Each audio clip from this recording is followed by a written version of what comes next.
BJP పార్టీతో పొత్తులు పెట్టుకున్నారు, బీజేపీ పార్టీకి తొత్తులయ్యారు తప్పితే ప్రజల గురించి ఆలోచన చేసింది ఏమీ లేదు. మనకు బీజేపీ పార్టీ వెన్నుపోటు పొడుస్తూనే ఉంది. మనకి ఇవ్వాల్సిన హామీలలో, మనకు రావాల్సిన హక్కులలో ఒక్కటి ఇవ్వలేదు బీజేపీ పార్టీ. అయినా అదే బీజేపీ పార్టీతో పొత్తు పెట్టుకున్నాడు చంద్రబాబు గారు. బీజేపీ పార్టీతో చంద్రబాబు గారు పొత్తు పెట్టుకుంటే జగన్మోహన్ రెడ్డి గారికి ఏమో అక్రమ పొత్తు. ఇద్దరికి పొత్తులున్నాయి, ఒకరిది బహిరంగ పొత్తు, ఇంకొకరిది అక్రమ పొత్తు. ఆఖరికి జగన్మోహన్ రెడ్డి గారు దత్తత పుత్రుడు అంటున్నారు. బీజేపీ నాయకులే, నిర్మలా సీతారామన్ గారే మోడీకి దత్తపుత్రుడు జగన్మోహన్ రెడ్డి గారు అని చెప్తున్నారే, మరి ఇంతకంటే దారుణం ఉంటుందా?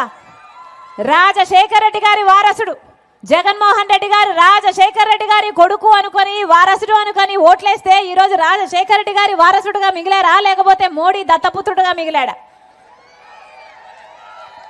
అసలు రాజశేఖర రెడ్డి గారు ఏ రోజైనా బీజేపీని సమర్థించారా? జీవితంలో ప్రతిరోజు బీజేపీని వ్యతిరేకించారు రాజశేఖర రెడ్డి గారు. ఎందుకంటే బీజేపీ పార్టీ ఒక మతతత్వ పార్టీ కాబట్టి. ఎందుకంటే మతం పేరుతో చిచ్చు పెట్టాలి, ఆ మంటలో చలిగాచుకోవాలి. ఇదే బీజేపీకి తెలిసిన రాజకీయం. బీజేపీకి తెలిసిన రాజకీయం ఒక మతాన్ని అవమానించాలి, ఇంకో మతాన్ని రెచ్చగొట్టాలి. ఇదే బీజేపీకి తెలిసిన రాజకీయం. ఆ రోజు గోద్రా ఘటనలో ఎంతమంది ప్రాణాలు పోతే బీజేపీ పార్టీని ఉతికారేలేదా రాజశేఖర రెడ్డి గారు? మరి ఈ రోజు మణిపూర్ ఘటనలో అంతమంది క్రైస్తవులను ఊచకోత చేస్తే మరి జగన్మోహన్ రెడ్డి గారు రాజశేఖర రెడ్డి గారి కొడుకై ఉండి ఒక్క మాట అయినా పల్లెత్తి మాట బీజేపీతో మాట్లాడా, బీజేపీతో కొట్లాడా? ఆఖరికి బీజేపీకి మళ్ళీ నో కాన్ఫిడెన్స్ మోషన్ పెడితే బీజేపీకే మద్దతు ఇచ్చాడు అంటే ఈయన రాజశేఖర రెడ్డి గారి వారసుడా, లేకపోతే బీజేపీ వారసుడా? ముమ్మాటికి బీజేపీ మోడీకి దత్తపుత్రుడుగా మారిపోయాడు జగన్మోహన్ రెడ్డి గారు. ఇంత అన్యాయం చేస్తున్నారు మన రాష్ట్రానికి. ప్రత్యేక హోదాను తాకట్టు పెట్టారు, రాజధానిని తాకట్టు పెట్టారు, మన బిడ్డల భవిష్యత్తును, రాష్ట్రాన్ని మొత్తము స్వప్రయోజనాలకు తాకట్టు పెట్టారు. వీళ్ళకే మళ్ళీ ఓట్లేద్దామా, వీళ్ళనే మళ్ళీ అధికారంలో కూర్చోబెడతామా? ఒక్కసారి ఆలోచన చేయండి. రాజశేఖర రెడ్డి గారు బిడ్డల్ని గుండెల్లో పెట్టుకున్నాడు. ఫీజు రీయింబర్స్మెంట్ అయితేనేమి, ఉద్యోగాలు అయితేనేమి ఎన్ని చేశాడు రాజశేఖర రెడ్డి గారు. మరి జగన్మోహన్ రెడ్డి గారు అధికారంలో 5 సంవత్సరాలు ఉన్నారు. రాజశేఖర రెడ్డి గారి కొడుకు 5 సంవత్సరాలు అధికారంలో ఉండి మరి బిడ్డల్ని ఎలా చూసుకున్నాడు? ప్రతి సంవత్సరము జాబ్ క్యాలెండర్ ఇస్తానని చెప్పలేదా జగన్మోహన్ రెడ్డి గారు? ఏం చెప్పాడు? ఇలాగే 5 సంవత్సరాల క్రితం మైకు పట్టుకొని సంక్రాంతి వచ్చినప్పుడల్లా జాబ్ క్యాలెండర్ వస్తుంది అన్నాడు. వచ్చిందా? ఒక్క జాబ్ క్యాలెండర్ అయినా? జగన్మోహన్ రెడ్డి గారు ముఖ్యమంత్రి అయి ఎన్ని సంక్రాంతులు వచ్చాయి, ఎన్ని సంక్రాంతులు పోయాయి? 5 సంక్రాంతులు వచ్చాయి, 5 సంక్రాంతులు వెళ్ళిపోయాయి. ఒక్క జాబ్ క్యాలెండర్ అయినా వచ్చిందా? 5 ఏళ్లలో ఒక్క జాబ్ క్యాలెండర్ కూడా రాలేదు. 2,30,000 ఉద్యోగాలు ఖాళీగా ఉన్నాయని చెప్పాడు ఇలాగే మైకు పట్టుకొని జగన్మోహన్ రెడ్డి గారు. ఈ రోజుటి వరకు 5 సంవత్సరాలు గడిచాక ఇప్పుడు కూడా ప్రభుత్వ శాఖలో అదే 2,25,000 ఉద్యోగాలు ఖాళీగా ఉన్నాయి. మరి 5 సంవత్సరాలు ఎందుకు భర్తీ చేయలేదు? 5 సంవత్సరాలు ఏం చేసినట్టు? గుడ్డి గుర్రాలకు పళ్ళు తోమారా? 5 సంవత్సరాలు వృధా అయిపోయిందే, మన బిడ్డలకు ఉద్యోగాలు రాలేదు. డిఎస్సి, మెగా డిఎస్సి ఇస్తానన్నాడు జగన్మోహన్ రెడ్డి గారు. 5 సంవత్సరాల క్రితం ఇలాగే మైకు పట్టుకొని 23,000 టీచర్ ఉద్యోగాలు ఖాళీగా ఉన్నాయి, సిగ్గు లేదా చంద్రబాబు? 7,000కే నోటిఫికేషన్లు ఇస్తామని ఆ రోజు చంద్రబాబు గారిని తిట్టిపోశారు. మరి జగన్మోహన్ రెడ్డి గారు చేసింది ఏమిటి? 23,000 టీచర్ ఉద్యోగాలు ఖాళీగా ఉంటే 5 సంవత్సరాలు ముట్టుకోనే లేదు. ఇప్పుడు ఆఖరణ ఎలక్షన్లు వచ్చాయి కాబట్టి 2 నెలల ముందు ఒక దగా డిఎస్సి 6,000తో ఒక దగా డిఎస్సి ఇచ్చారు. 2 నెలల ముందు, ఎలక్షన్లకు ముందు 2 నెలల ముందు ఇస్తే ఈ పరీక్షలు ఎప్పుడు జరగాలి, బిడ్డలకు ఉద్యోగాలు ఎప్పుడు రావాలి? ఇది అయ్యేదా, సచ్చేదా? 5 సంవత్సరాలు ఎందుకు ఇవ్వలేదు? 5 సంవత్సరాలు ఎందుకు ఇవ్వలేదు? కనీసం కుంభకర్ణుడైనా 6 నెలలు నిద్రపోతాడు, 6 నెలలు పనిచేస్తాడే. మరి జగన్మోహన్ రెడ్డి గారు ఏం చేశారు? 5 సంవత్సరాలు నిద్రపోయారు. ఇప్పుడు ఎన్నికలు వచ్చాయి కాబట్టి, మీతో అవసరం ఉంది కాబట్టి మీరు ఓట్లేయాలట, బటన్లు నొక్కాలట, అందుకని సిద్ధమని బయలుదేరారు ఇప్పుడు జగన్మోహన్ రెడ్డి గారు. దేనికి సిద్ధమన్నా? దేనికి సిద్ధం? మళ్ళీ 8 లక్షల కోట్ల రూపాయలు అప్పులు చేయడానికి సిద్ధమా? మళ్ళీ బీజేపీ పార్టీతో అక్రమ పొత్తు పెట్టుకోవడానికి సిద్ధమా? మళ్ళీ బీజేపీ పార్టీకి మనకు ప్రత్యేక హోదా, మన రాజధాని, మన పోలవరము, మన బిడ్డల భవిష్యత్తు తాకట్టు పెట్టడానికి సిద్ధమా? మళ్ళీ 20 లక్షల పేదలకు ఇల్లులు కడతానని చెప్పి మోసం చేయడానికి సిద్ధమా? లేకపోతే మళ్ళీ పూర్తి మద్యపాన నిషేధం చేస్తానని చెప్పి మళ్ళీ మోసం చేయడానికి సిద్ధమా? దేనికి సిద్ధం? 5 సంవత్సరాల క్రితం ఇలాగే మైకు పట్టుకొని పూర్తి మద్యపాన నిషేధం చేస్తాను అని చెప్పలేదా జగన్మోహన్ రెడ్డి గారు? పూర్తి మద్యపాన నిషేధం చేయకపోతే అసలు నేను వచ్చి ఓట్లే అడగనని చెప్పలేదా జగన్మోహన్ రెడ్డి గారు? పూర్తి మద్యపాన నిషేధం మేనిఫెస్టోలో పెడుతున్నాను. మేనిఫెస్టో అంటే నాకు బైబిల్తో సమానము, ఖురాన్తో సమానము, భగవద్గీతతో సమానం అని చెప్పాడు జగన్మోహన్ రెడ్డి గారు. అయిందా అన్న మద్యపాన నిషేధం? మద్యపాన నిషేధం కాలేదు కదా. ఈరోజు సర్కారే, జగన్మోహన్ రెడ్డి గారి సర్కారే మద్యం అమ్ముతుంది కదా. వీళ్ళు అమ్మిందే కొనాలట. ఎక్కడా ప్రపంచంలో ఎక్కడా లేవు ఇవి, ఇక్కడే ఉన్నాయన్నా వీళ్ళు అమ్మేటి. భూమట,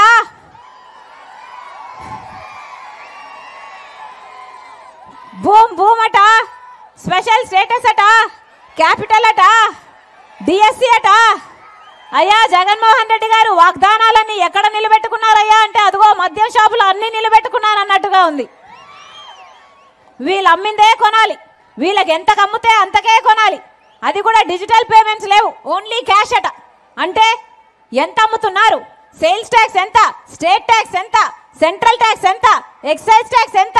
ఒక లెక్క, ఒక పాడు, ఒక పద్ధతి ఏదైనా ఏడ్చిందా? ఈ కల్తీ మందు తాగి మన రాష్ట్రంలో 25% మంది ఎక్కువ చచ్చిపోతున్నారు. లివరు, కిడ్నీలు చెడిపోయి. ఎవరు పట్టించుకుంటున్నారు? ఒక్క హెల్త్ చెక్ అయినా ఉందా? మొత్తం ఏర్లై పారుతుంది మద్యం. మద్యంలో అభివృద్ధి చెందింది, మధ్యాంధ్రప్రదేశ్గా అయింది మన రాష్ట్రం. ఇక మద్యం సరిపోలేదు అన్నట్టు కంటైనర్లో డ్రగ్స్ వస్తున్నాయి. ఎక్కడ చూసినా గంజాయి దొరుకుతుంది. ఎక్కడికి వెళ్తుందన్నా మన రాష్ట్రం? ఎందుకు వేయాలి వీళ్ళకు ఓట్లు? మళ్ళీ చెప్తున్నాం, బీజేపీ పార్టీ ఎక్కడో లేదు మన రాష్ట్రంలో. బి అంటే బాబు, జే అంటే జగన్, పి అంటే పవన్. చంద్రబాబుకు ఓటేసినా అది బీజేపీకి ఓటేసినట్టే, పవన్ కళ్యాణ్కి ఓటేసినా అది బీజేపీకి ఓటేసినట్టే, జగన్మోహన్ రెడ్డి గారికి ఓటేసినా అది బీజేపీకి ఓటేసినట్టే. బీజేపీని ఎదుర్కోగల ఏకైక పార్టీ ఈరోజు కాంగ్రెస్ పార్టీ. ఒక్క కాంగ్రెస్ పార్టీ మాత్రమే చెప్తుంది ప్రత్యేక హోదా 10 సంవత్సరాలు ఇస్తాము అని. అది కూడా అధికారం లేకొచ్చిన వెంటనే 10 సంవత్సరాల ప్రత్యేక హోదా ఇస్తామని రాహుల్ గాంధీ గారు చెప్తే ఆ మాట పట్టుకొని వచ్చింది రాజశేఖర రెడ్డి బిడ్డ. నేను రాజశేఖర రెడ్డి బిడ్డను, పులి కడుపున పులే పుడుతుంది. నా గుండెలో నిజాయితీ ఉంది, ఎవరికి భయపడేది కాదు రాజశేఖర రెడ్డి బిడ్డ. అలాగని అన్యాయం చేస్తుంటే చూస్తూ నిలబడి చూసేది కాదు రాజశేఖర రెడ్డి బిడ్డ. నా ఆంధ్ర రాష్ట్రానికి, నా పుట్టినింటికి అన్యాయం జరుగుతుంది కాబట్టే కనీసం ప్రత్యేక హోదా అన్న ఊసే లేకుండా చంద్రబాబు గారు, జగన్మోహన్ రెడ్డి గారు చేస్తున్నారు కాబట్టే, కొట్లాడడానికి ఒక గొంతు కావాలి కాబట్టే, అందుకని కాంగ్రెస్ పార్టీ ప్లాట్ఫామ్ కావాలి కాబట్టే రాజశేఖర రెడ్డి బిడ్డ కాంగ్రెస్ పార్టీలో చేరింది. ఆంధ్ర రాష్ట్రానికి మళ్ళీ మేలు చేసేంత వరకు, మనకు ప్రత్యేక హోదా వచ్చేంత వరకు రాజశేఖర రెడ్డి బిడ్డ ఇక్కడ నుంచి కదిలేదే లేదు. మళ్ళీ చెప్తున్నాం, కాంగ్రెస్ పార్టీ మాత్రమే ప్రత్యేక హోదా తేగల సత్తా ఉన్న పార్టీ. మనకు ప్రత్యేక హోదా కావాలన్నా, పోలవరం కావాలన్నా, రాజధాని కావాలన్నా, మన బిడ్డల భవిష్యత్తు బాగుండాలన్నా, మన రాష్ట్రాన్ని మనం కట్టుకోవాలన్నా మనకు కాంగ్రెస్ పార్టీ అధికారంలోకి రావాలి.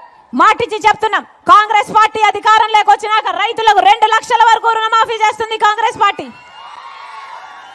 కాంగ్రెస్ పార్టీ అధికారంలోకి వచ్చినాక ప్రతి పేద ఇల్లు గడుపుకోవడానికి, ఇంటి ఖర్చుల కోసం ప్రతి నెల 8,333 రూపాయలు, అంటే సంవత్సరానికి 1,00,000 రూపాయలు, 5 సంవత్సరానికి 5 లక్షల రూపాయలు ప్రతి పేద కుటుంబానికి ఇస్తుంది కాంగ్రెస్ పార్టీ.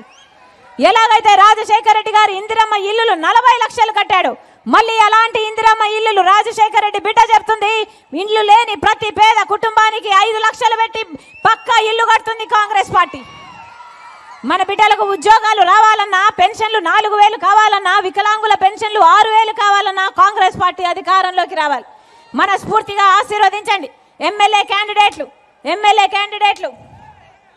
వెంకట్, స్థానిక ఎమ్మెల్యే క్యాండిడేట్ మీ వెంకట్ గొప్ప మెజారిటీతో గెలిపించండి. మీకు అందుబాటులో ఉంటాడు, మీ గొంతైతాడు, మీ బలం అవుతాడు. మనస్ఫూర్తిగా ఆశీర్వదించండి. అలాగే ఎంపీ క్యాండిడేట్ గిడుగు రుద్రరాజన్న గారు, మీ బిడ్డ మీకు సేవ చేయాలని ఆశపడుతున్నాడు. అవసరమైతే ఢిల్లీలో నిరాహార దీక్ష అయినా చేస్తాడు ప్రత్యేక హోదా కోసం. మనస్ఫూర్తిగా ఆశీర్వదించండి. గొప్ప మెజారిటీతో కాంగ్రెస్ పార్టీ అభ్యర్థులని, అలాగే ఇండియా కూటమి అభ్యర్థులని, రంపచౌడవరంలో నిలబడుతున్న రామారావు గారిని, మిగతా కాంగ్రెస్ పార్టీ అభ్యర్థులందరినీ కూడా పేరు పేరున ఆశీర్వదించాలని ప్రతి అన్నను, ప్రతి తమ్ముని, ప్రతి అక్కను, ప్రతి చెల్లిని మీ రాజశేఖర రెడ్డి బిడ్డ శిరస్సు వంచి చేతులు జోడించి మనస్ఫూర్తిగా ప్రార్థిస్తుంది. జోహార్ వైఎస్ఆర్, జోహార్ వైఎస్ఆర్.